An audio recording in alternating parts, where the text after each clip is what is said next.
श्री गुरुपादुकाभ्यां नमः.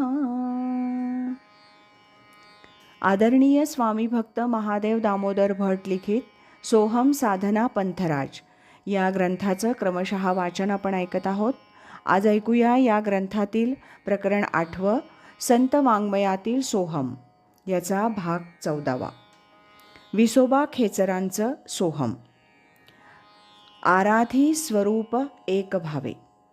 विसोबा आपल्या अभंगात नामदेवास सांगतात, तीर्थयात्रा करण्याचा छंद, ध्यानधारणा, जप, यम, नियमन ह्यामुळं जन्ममरणाचा फेरा संपणार नाही, तर स्वतःच्या खऱ्या स्वरूपाचा, आत्मस्वरूपाचा एकविध भाव करून सोहम सोहम असा छंद घेऊन अभ्यास केला पाहिजे.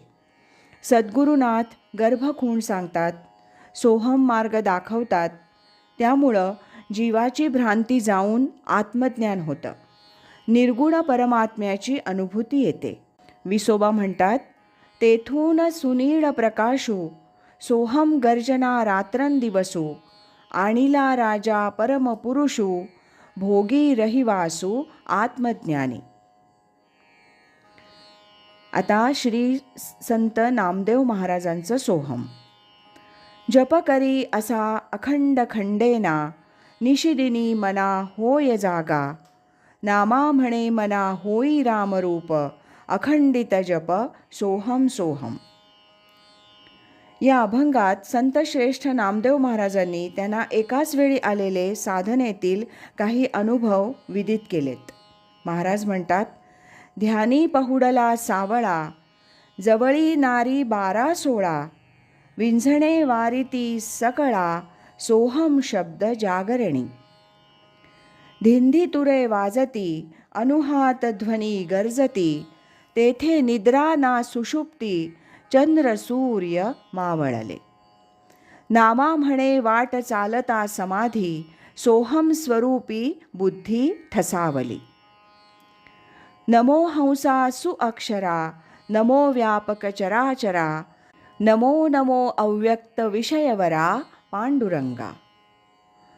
सोहम सुकृताच्या सोडोनिया गाठी, केली से मराठी गीता देवी. आता आपण ऐकूया संत चांगदेव महाराजांचं सोहम. जेथे एक दुजे नाही, प्रपंचाची कहाणी तेथे काही, तेथे काहीच नाही, तेथे काहीच नाही, सोय धरी आपुली रे. वटेश्वर सुता ते बोले मुक्ताई, सोहम भावे अखंडित राही. मन संकल्प शुद्ध पै नव्हे, येरवी सदोदित आहे चिदानंदी. मनाते बुडवुनी, इंद्रियाते दंडुनी, मी हे सोडुनी सोहम धरी. चांगावटेश्वरी सोहम झाला, अवघाची बुडाला ज्ञानडोही. आता संत जनाबाईंचं सोहम. धरीला पंढरीचा चोर, गळा बांधोनिया दोर, हृदय बंदी खाना केला, आत विठ्ठल कोंडीला. शब्दे केली जवाजुडी, विठ्ठल पायी घातली बेडी. सोहम शब्दाचा मारा केला, विठ्ठल काकुलती आला. जनी म्हणे बा विठ्ठला, जीवे न सोडी मी तुला. बाई मी लिहिणे शिकले सद्गुरु रायापाशी.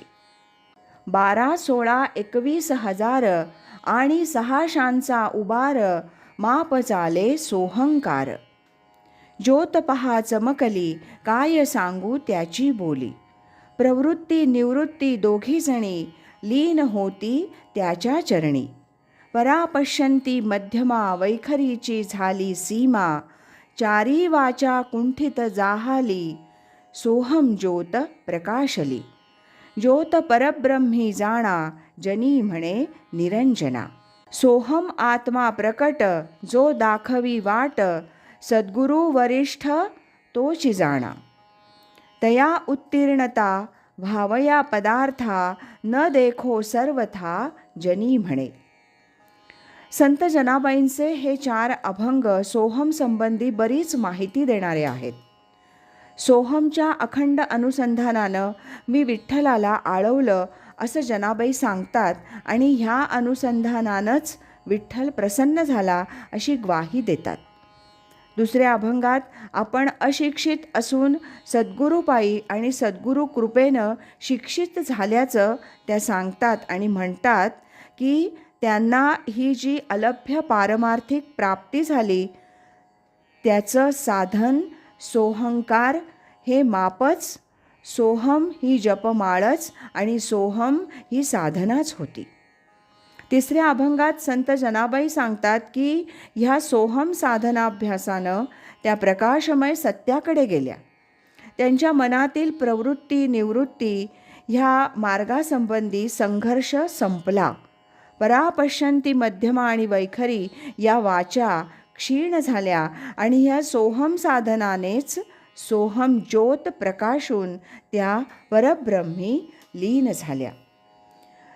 चौथ्या अभंगात संत जनाबाई सांगतात की ज्या सोहम साधनेनं मला ही अनुभूती आली तो सोहम मार्ग सांगणारा सोहम हाच आत्मा आहे हे प्रकट करून दाखवणारा, त्यासंबंधी गुह्य समजावून सांगणाराच श्रेष्ठ सद्गुरू होय.